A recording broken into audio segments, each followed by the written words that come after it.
Imagínense que ustedes hubiesen sido parte de ese grupo que hace casi 180 años esperaba al Señor Jesucristo por segunda vez. Imagínense que ustedes hubieran tenido esa experiencia de haberse preparado y haber vendido todo y al final no haber recibido a Jesucristo por segunda vez.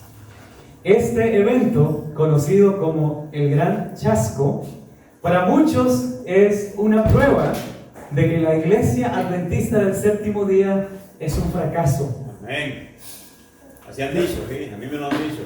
Pero nosotros que conocemos la historia y cómo la Biblia, ¿verdad?, soporta lo que sucedió en este día y cómo la Biblia explica, ¿verdad?, lo que sucedió en este día y después de este día, y cómo la Biblia también explica que la Iglesia Adventista nació como un movimiento profético. Estamos seguros que este evento, en vez de representar un fracaso para la Iglesia Adventista, es una demostración de que la mano del Señor ha estado con nosotros desde nuestro propio nacimiento. Amén.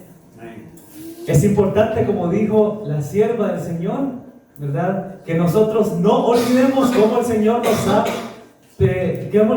ayudado en el pasado, que nosotros recordemos la historia constantemente para que no tengamos nada que temer en el futuro. Así que esta mañana, ya que mañana es 22 de octubre, queremos recordar un poquito de nuestra historia como movimiento adventista. Cómo inició todo y qué fue lo que sucedió el 22 de octubre de 1844. Estos eventos y esta fecha está en la propia raíz del nacimiento de nuestra iglesia, así que es importante que nosotros conozcamos la historia. Y sé que probablemente la mayoría de los que estamos aquí estamos familiarizados, ¿verdad?, con esta historia, pero siempre es bueno recordar y siempre vamos a aprender nuevos detalles. Así que yo quiero comenzar esta mañana hablándoles acerca de este señor que ustedes ven aquí en esta foto. Este hombre se llamó William Miller o Guillermo Miller, decimos en español también, y quiero contarles un poquito acerca de la historia de Guillermo Miller. Él vivió en los años 1800, ¿verdad?, hace más de 180 años, hace más de 200 años. Y el cargo de él, el oficio de él en Estados Unidos, él vivía en Estados Unidos, él era juez de paz, ¿verdad? ¿Quiénes son los jueces de paz? Los jueces de paz son personas que no son abogados, pero tienen cierto conocimiento de la ley y trabajan para el Estado dirimiendo contiendas, ¿verdad?, entre los ciudadanos del Estado. Así que este era el oficio de Guillermo Miller. Y hablando de sus creencias religiosas, él era deísta. ¿Qué significa el deísmo? Guillermo Miller pensaba que el Señor Dios sí había creado el mundo, pero que Él simplemente lo había abandonado y había dejado el mundo para que se desarrollara en su historia, pero que Dios ya no estaba atento, Dios ya no estaba preocupado por lo que estaba sucediendo en el mundo. Resulta que esta creencia, que para algunos de nosotros tal vez puede parecer un poco inocente, ingenua, y que tal vez no tenga ningún efecto negativo sobre el corazón, esta creencia llevó a Guillermo Miller a caer en una profunda depresión, ¿verdad?, porque él no entendía cómo era posible que Dios haya creado el mundo, que lo hubiese abandonado, que no había esperanza de salvación para un pecador como él, y que su destino era el aniquilamiento. Así que para poder protegerse o para poder esconderse un poco de esta depresión, ¿verdad?, y de lo mal que lo hacían sentir estas creencias, Guillermo Miller se refugió, como muchos lo hacen hoy, en los amigos, en las salidas y también en el alcohol. Sin embargo, Dios todavía estaba tratando de alcanzar el corazón de Guillermo Miller, y en esta temporada que él estaba saliendo con sus amigos y tomando licor, de vez en cuando habían ciertas conversaciones religiosas, ciertas conversaciones acerca de Dios. Y esto hizo que despertara el deseo en Guillermo Miller de conocer a ciencia cierta qué es lo que dice la Biblia acerca de Dios. Él decidió dedicar tiempo personal para estudiar la Biblia y para conocer a Dios. Así que Guillermo Miller comenzó a estudiar la Biblia y es muy interesante porque él tomó algunas decisiones en el estudio de la Biblia que hoy para nosotros los tomamos como principios de hermenéutica, ¿verdad? Y conocemos que uno de los más famosos que él tomó fue que él inició desde el Génesis, ¿verdad? Y quería seguir un orden cronológico del estudio de la Biblia, y él no avanzaba al siguiente versículo a menos que entendiera completamente bien el versículo anterior.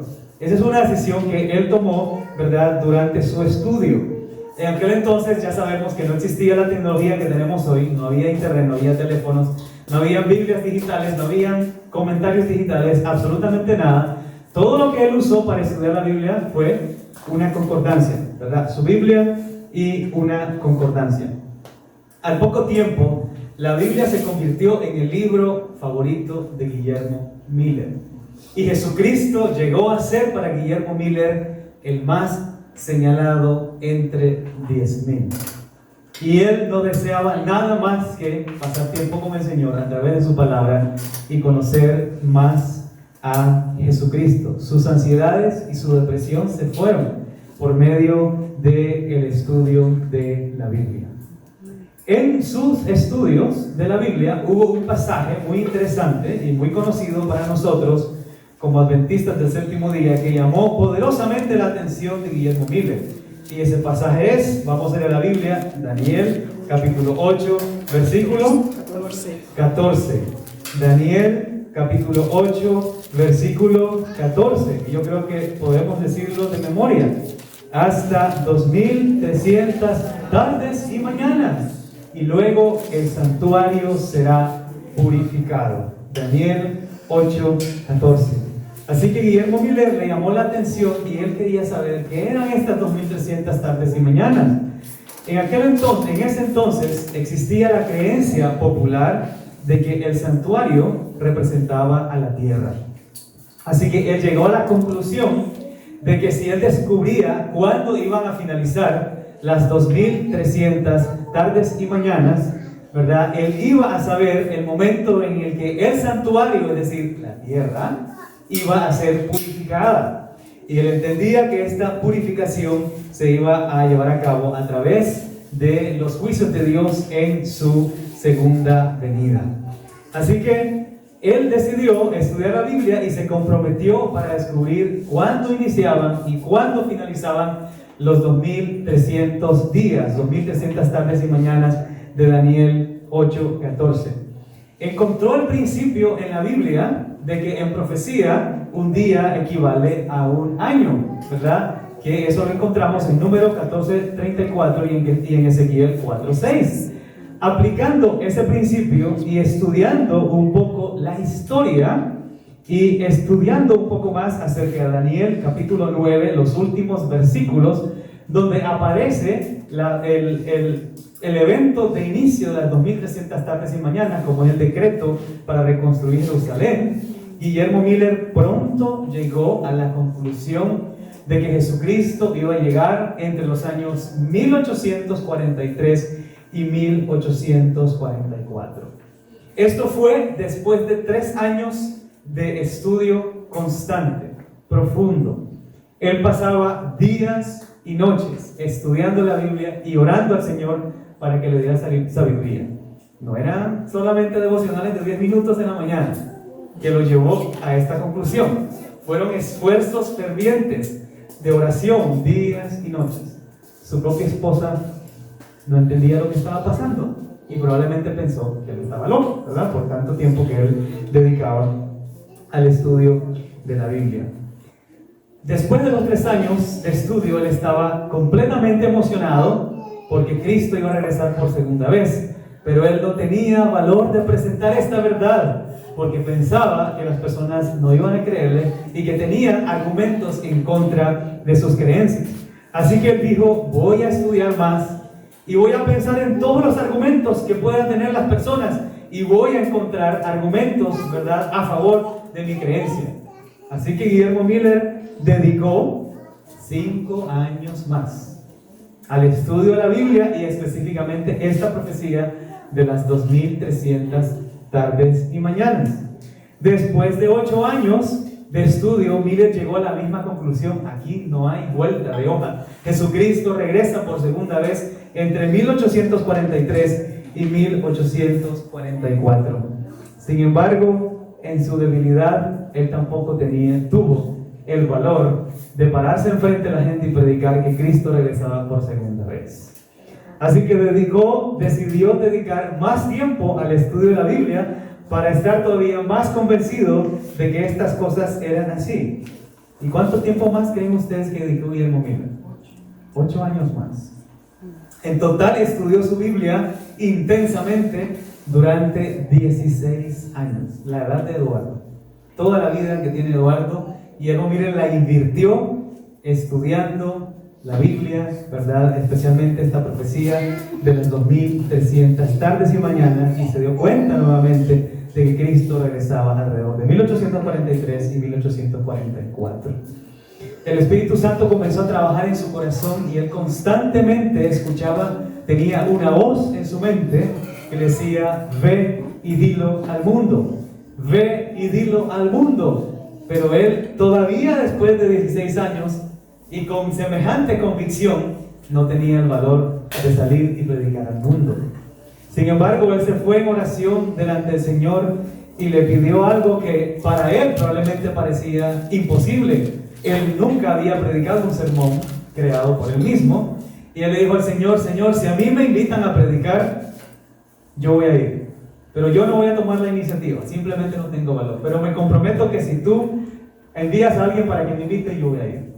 25 minutos después, alguien llegó a su puerta y lo invitó para que predicara el siguiente día, porque la persona asignada no iba a poder llegar. Y Guillermo Miller se disgustó y le dijo al Señor que cómo era posible que haya contestado tan rápido. Pero se dio cuenta después, ¿verdad?, que Dios estaba dirigiendo esto. Y cuenta la historia que pasó de tener enojo a saltar de gozo, porque se dio cuenta que Dios lo estaba dirigiendo no solamente en su estudio, sino que ahora en la predicación de este mensaje. Guillermo fue a predicar por primera vez acerca de esta profecía y el tema fue todo un éxito. Las personas quedaron conmocionadas, muchos se convirtieron y fue tanto el éxito que le dijeron: por favor, quédese con nosotros una semana más hablando de esto. No sé cuántos de ustedes han tenido la experiencia, hoy no se da muy común, ¿verdad? Que llegan a un lugar nuevo y le dicen: hermano, ¿por qué no se queda una semana más predicando? A Guillermo Miller le pasó eso y tuvo que quedarse.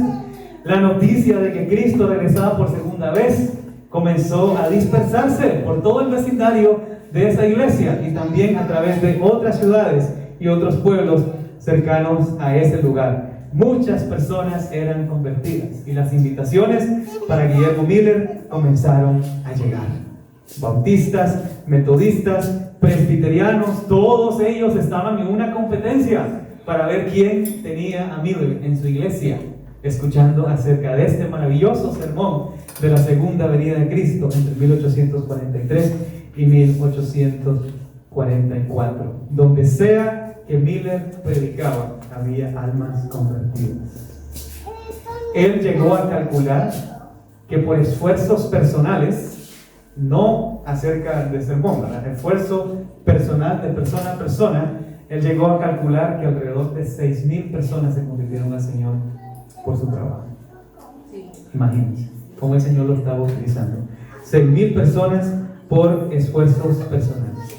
Imagínense la corona de este hombre, cómo será en el cielo. Así que pronto Miller comenzó a predicar en las ciudades, en las grandes ciudades, gracias a la ayuda de otro hombre llamado Joshua Himes, ¿verdad? Y esto fue todo un evento en Estados Unidos, ¿verdad? Muchos otros predicadores también se levantaron y se unieron en estos esfuerzos, y muchos comenzaron a prepararse porque Cristo llegaba entre 1843 y 1844. Pero la primavera de 1843 llegó y Cristo no regresó. Y luego continuaron con el estudio y otra persona de apellido Snow se dio cuenta de que Cristo iba a regresar exactamente el 22 de octubre de 1844. Hicieron preparativos para esa fecha. Muchos vendieron sus casas, renunciaron a sus trabajos, dejaron sus negocios y se reunieron para esperar a Cristo, pero Cristo no regresó por segunda vez. Y esto fue el gran chasco para estas personas. A este punto se había formado un grupo de creyentes que habían salido de diferentes iglesias, a quienes se les llamaba los Milleritas, por el apellido Miller, los Milleritas adventistas. ¿Qué iba a suceder con esta creencia? ¿Qué iba a suceder con este pueblo? ¿Acaso no era Dios el que dirigió a Miller? ¿Acaso no era el poder del Espíritu Santo que hizo que muchas personas se convirtieran? ¿En qué se habían equivocado? ¿Por qué Dios había permitido este chasco? Imagínense cuántas preguntas resonaban en la mente de Miller y en la mente de todos estos creyentes. Así que queremos aprender un poquito más acerca de la historia y los personajes, ¿verdad?, que trabajaron para el desarrollo de la iglesia adventista, y también queremos conocer qué fue lo que sucedió después de este chasco, cómo la mano del Señor los estaba guiando.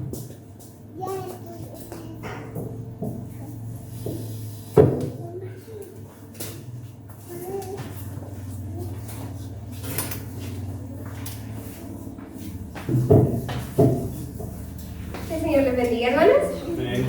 Yo les voy a hablar acerca de esta mujer. ¿Quién sabe quién es? ¿Quién? Elena de White. Muy bien. Ella nació el 26 de noviembre de 1827 y murió el 16 de julio de 1915. Ella, a la corta edad de 9 años, tuvo un terrible accidente. Un accidente que fue causado por una niña más grande que le arrojó una piedra que le fue a dar directamente a su rostro y quedó completamente desfigurado, y esto la dejó inconsciente y también hizo que ella acarreara muchos problemas de salud. Pero este incidente la condujo a ella a llevar una vida de arrepentimiento, una vida de entrega, porque ella creía que iba a morir pronto. Así que pasaba confesando sus pecados y buscando el perdón de Dios. Ella escuchó luego sobre el movimiento millerita y aceptó que Cristo volvería el 22 de octubre de 1844.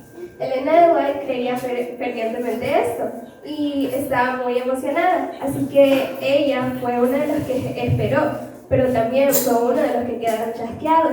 Y ella escribió: quedamos chasqueados, pero no descorazonados. Resolvimos evitar toda murmuración en la experiencia crucial con que el Señor eliminaba de nosotros las escorias y nos afinaba como el oro en el crisol. Decidimos someternos pacientemente al proceso de purificación que Dios consideraba necesario para nosotros y guardar con paciente esperanza que el Señor viniese a redimir a sus probados fieles. Ella, a pesar de que se llevó este triste momento, ella siguió estudiando la Biblia y siguió creyendo en Cristo Jesús. Ella solo tenía 17 años. Y en ese año, 1844, ella recibió su primer visión. Ella se casó después con Jaime White, pero su familia, y ambos fueron pioneros de la iglesia adventista del séptimo día. Elena de White recibió más de 2000 visiones y sueños. Ella también llegó a hablar en frente de miles de personas. Escribió más de 5000 páginas para revistas, y sus escritos contados son más de 60,000 páginas. Entonces, ella fue realmente un instrumento usado por Dios. Ella fue una bendición y una gran luz para la iglesia en ese tiempo, y continúa siéndolo para nosotros, porque ella estuvo dispuesta. Ella aceptó el llamado del Señor, y Dios todavía puede seguir usando a los que estamos dispuestos. Que el Señor les bendiga. Amén.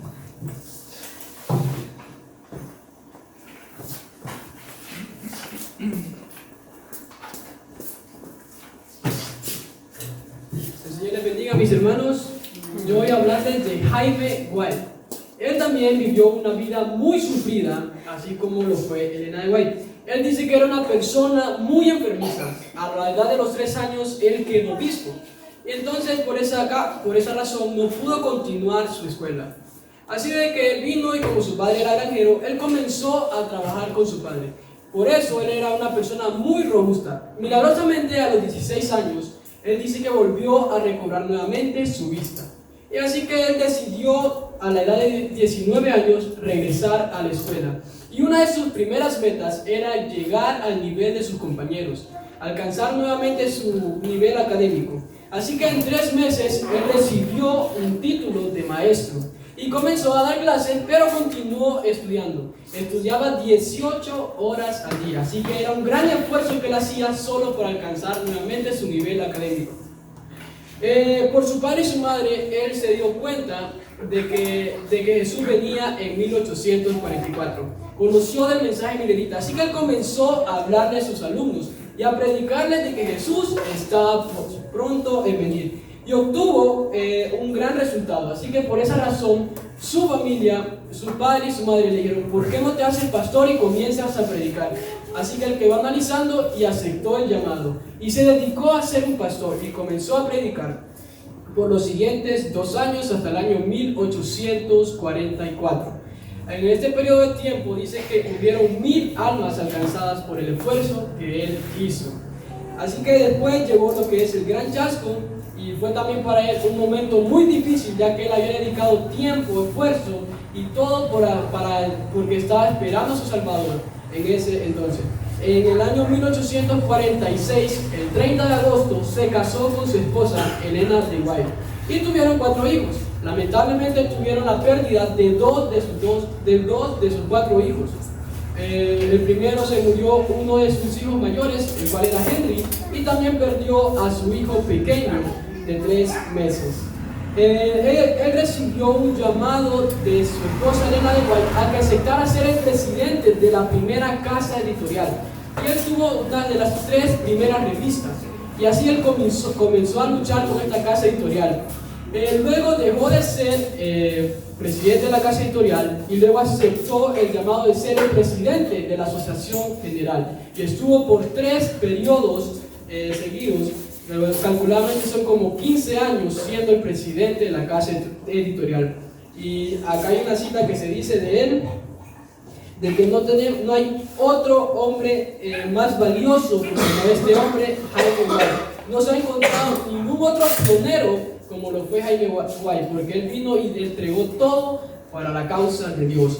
Y una de las citas que escribe Elena de White, que unos días antes de él morir, dice de que Elena de White le dijo que por qué no se mudaban al campo, pero él aceptó y dijo: ¿cómo yo voy a dejar todo aquí en Battle Creek? Yo he dado mi vida para que estas fundaciones puedan salir, para que estas instituciones lleguen y salgan a flote.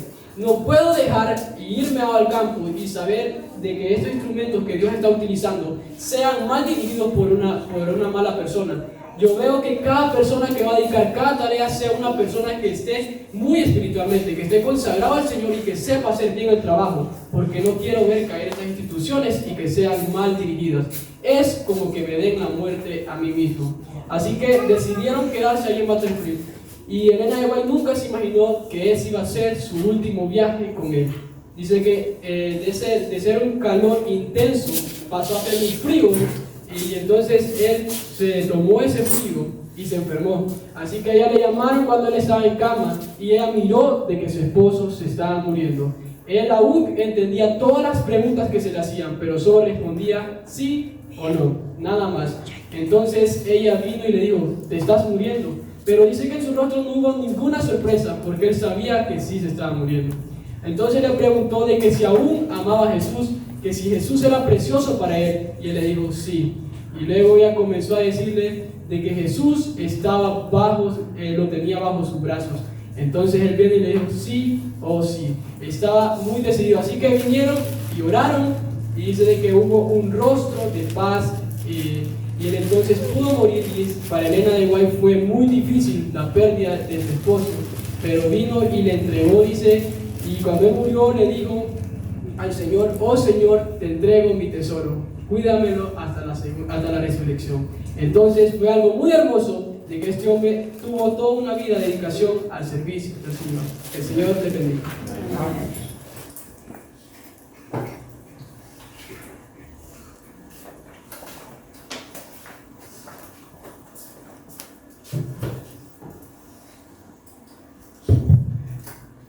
Feliz sábado, hermanos.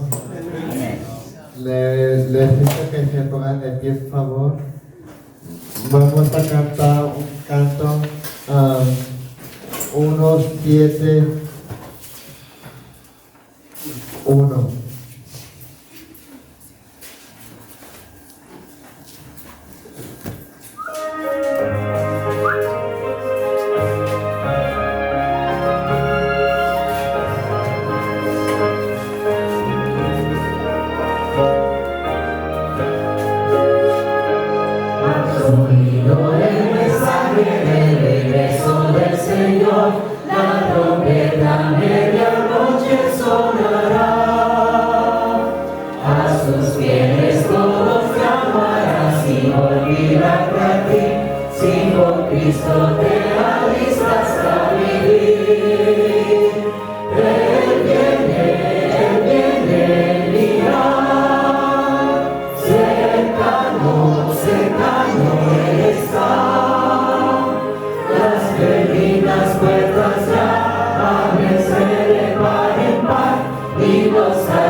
Él viene.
Dios les bendiga.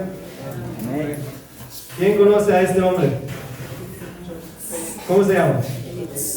Joseph Bates. Voy a hablar acerca de él. Joseph Bates también fue una figura importante en la historia temprana de la Iglesia Adventista. Fue uno de los cofundadores del movimiento adventista junto con Elena de White y Jaime White. Fue un destacado defensor del sábado y contribuyó al desarrollo de otras doctrinas claves. Además, Bates era conocido por su fuerte énfasis en la reforma sanitaria y abogó por una dieta basada en plantas y la abstención de sustancias nocivas. Bates, junto con otros primeros adventistas, predicó fervientemente sobre el regreso de Cristo. Creían que Jesús regresaría el 22 de octubre de 1844. Cuando pasó esta fecha sin que ocurriera el evento anticipado, Joseph Bates, junto con Elena de White y Jaime White, desempeñaron un papel crucial para ayudar a los creyentes decepcionados a comprender e interpretar el evento. Buscaron restablecer su fe y reavalar su comprensión de la profecía y la naturaleza del ministerio de Cristo.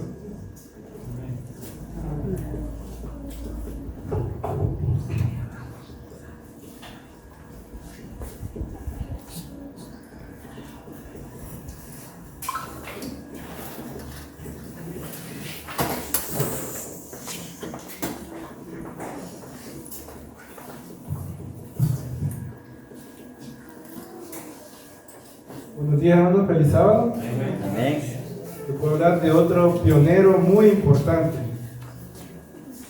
¿Quién es? No se mira muy agradable el rostro, pero es Irán Exo. Irán Exo. ¿Quién fue Irán Exo? Nació el 1 de enero de 1806 y murió el 8 de enero de 1882. Vivió 76 años. Es de nacionalidad estadounidense, fue granjero, evangelista y pionero milerita. Dice que en el 1839 se murió su esposa y quedó con sus 3 hijos, pero tiempo después se volvió a casar. En el 1840 se fue a vivir a Nueva York.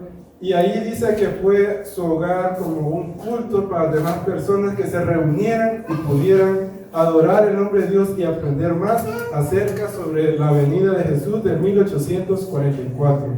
También fue uno de los que quedó chasqueados porque él estaba esperando el regreso de Jesús. Pero con un grupo de hermanos estaban reunidos en su granja y comenzaron a orar fervientemente al Señor que qué había pasado, por qué Jesús no había venido en la fecha que ellos estaban esperando. Entonces, después de muchos días de estudio, de oración, dice que ellos salieron a visitar a un hermano, un vecino, y dice que iban por en medio de la granja, y dice que él sintió a alguien que lo tocó, y él volvió a ver para atrás, y miró hacia el cielo, y fue como el tercer cielo que se abrió, y miró cómo Cristo Jesús salía del lugar santo, entraba al lugar santísimo. Y dice que él entendió que el cumplimiento no era que Jesús iba a regresar a esta tierra, sino que Cristo Jesús salía del lugar santo y entraba al lugar santísimo. Entonces también comenzaba el juicio investigador. En el 1844 todos creemos que comenzó el juicio investigador.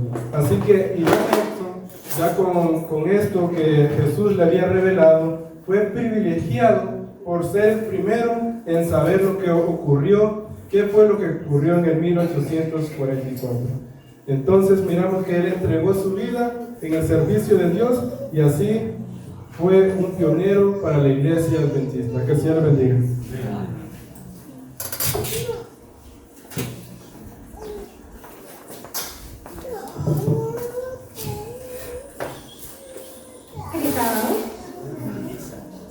A ver, ¿quién es esta persona? Muy bien, Rachel Preston. Pues voy a hablarle un poco al respecto de ella. Esta señora, fue en Estados Unidos, en el cual ella tuvo que mudarse a un lugar llamado Washington, donde ella pudo encontrar la iglesia adventista. Anteriormente era bautista, era misionera. Qué bonito, era misionera. Cuando ella se mudó a Washington encontró una iglesia adventista y ella tomó la decisión de adoptar esta religión. Y dentro de eso, ella también presentó lo que es el día sábado a la iglesia adventista. Hubo una situación de la observancia del sábado que no se había entendido suficientemente el tema. Entonces ellos empezaron a estudiar al respecto y ella fue una de las que encaminó los 10 mandamientos a la iglesia adventista. En una de las citas del Espíritu de Profecía dice: durante el clamor de medianoche, en 1844, el Señor comenzó a dirigir las mentes de su pueblo a la observancia del día de reposo, en el séptimo día. Esta doctrina entre los adventistas surgió de este modo. Bueno, fue cuando Rachel presentó, pero anteriormente, dice, más abajo dice: esto condujo a investigar el tema el 5 de septiembre de 1844. Leemos: muchas personas han visto profundamente agitadas sus mentes respecto a una supuesta obligación de observancia el séptimo día. Esta declaración estaba contenida en un editorial en el cual se hizo un débil esfuerzo para establecer las pretensiones de la observancia del domingo. El tema siguió en el número el 12 de septiembre, donde encontramos la siguiente declaración. Presentaron una declaración en el cual mostraban que el sábado era el día del Señor. Y gracias al Señor pudo haber esta luz. Y hoy en día nosotros guardamos el día sábado porque nuestros pioneros tomaron la decisión de guardar la palabra del Señor.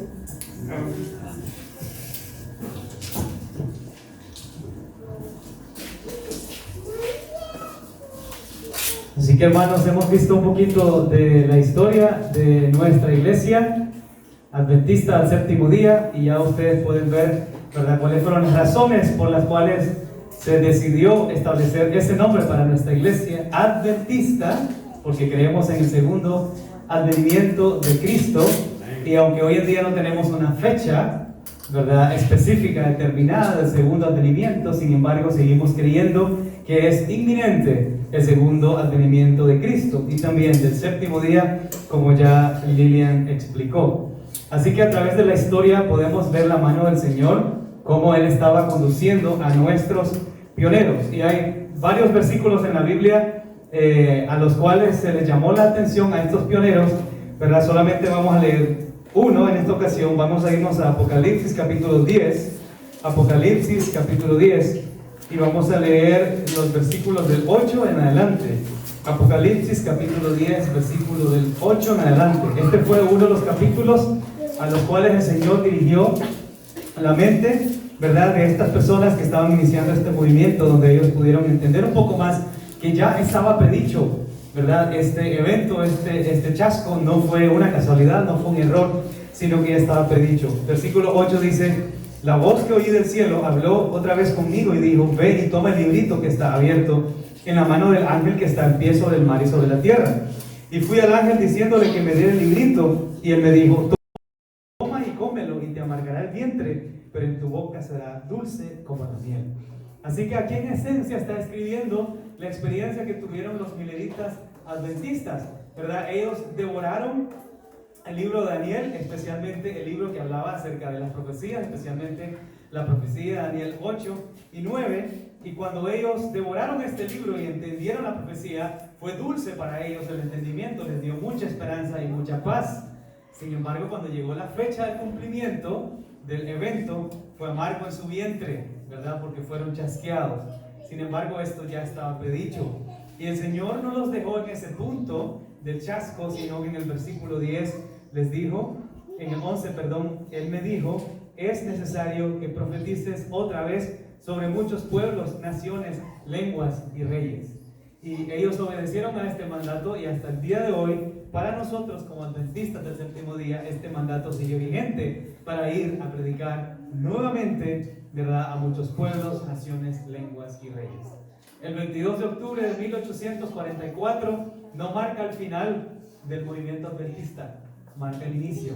estimados hermanos. Y hasta el día de hoy nosotros continuamos también con este mensaje.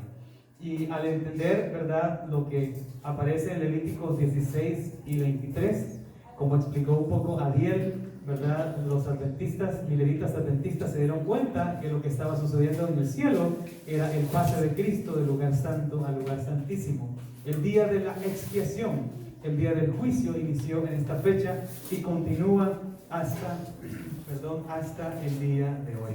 Así que, ¿por qué es importante esto para nosotros? No solamente porque marca el inicio de la historia adventista, sino que también, estimados hermanos, nos pone en contexto y nos hace ver en qué tiempos nosotros estamos viviendo como pueblo de Dios. Y no solamente nos dice en qué tiempos estamos viviendo, sino que nos dice también cómo debemos vivir, ya que estamos viviendo en este tiempo, ¿verdad? Debemos tener una actitud conforme al tiempo en el que nosotros estamos viviendo, para que no se nos diga a nosotros, como se dijo del pueblo judío en tiempo de Jeremías, ellos no conocen el juicio del Señor. No debería decirse eso de nosotros. Y quiero finalizar con este último texto del apóstol Pedro. Dice cómo deberíamos nosotros vivir en estos tiempos, ya que conocemos todas estas cosas y todas estas verdades. Segunda de Pedro capítulo 3, y vamos a leer a partir del versículo 11. Segunda de Pedro capítulo 3, a partir del versículo 11. Segunda de Pedro 3, 11. Dice: puesto que todas estas cosas han de ser deshechas, ¿cómo no debéis vosotros andar en santa y piadosa manera de vivir? ¿Cuáles son los dos adjetivos que utilizan allí para decirnos cómo debemos vivir? Santa y piadosa manera de vivir. ¿Y qué más? Esperando y apresurándoos para la venida del día de Dios, en el cual los cielos encendiéndose serán deshechos y los elementos siendo quemados se fundirán.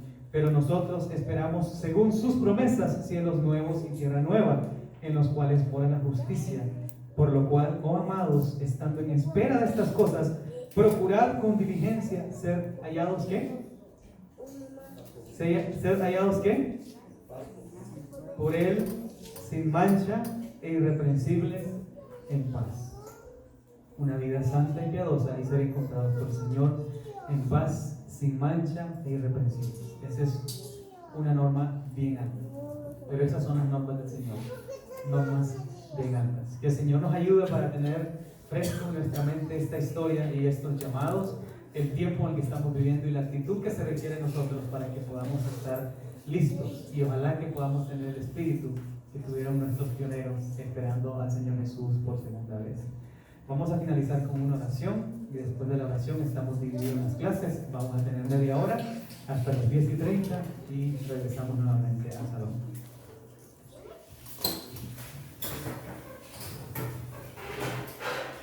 Padre nuestro, te damos muchas gracias porque podemos ver tu mano dirigiéndonos como pueblo. Gracias te damos, Señor, por las energías y los esfuerzos que tuvieron nuestros pioneros para darle inicio y forma a esta iglesia. Gracias te damos por el entendimiento que les diste, Señor, a ellos, de las doctrinas que nosotros hoy solamente hemos recibido. Ayúdanos a apreciar todo lo que hemos recibido de parte de ti y ayúdanos, Señor, a no sentarnos tranquilamente, sino que a trabajar por nuestra salvación, como el apóstol Pablo nos dice, con temor y temblor. Y también, Señor, ayúdanos a seguir investigando para recibir más luz, porque sabemos, Señor, que la luz se revela de forma progresiva y hay mucho más, Señor, que tú deseas enseñarnos a nosotros a través de tu palabra. Danos el espíritu que tuvieron nuestros pioneros de sacrificio, de esfuerzo, de compromiso contigo, y ayúdanos a tener un poco de la experiencia que ellos tuvieron también. Bendícenos en el estudio que vamos a tener a continuación, en el nombre de Jesús. Entonces, solamente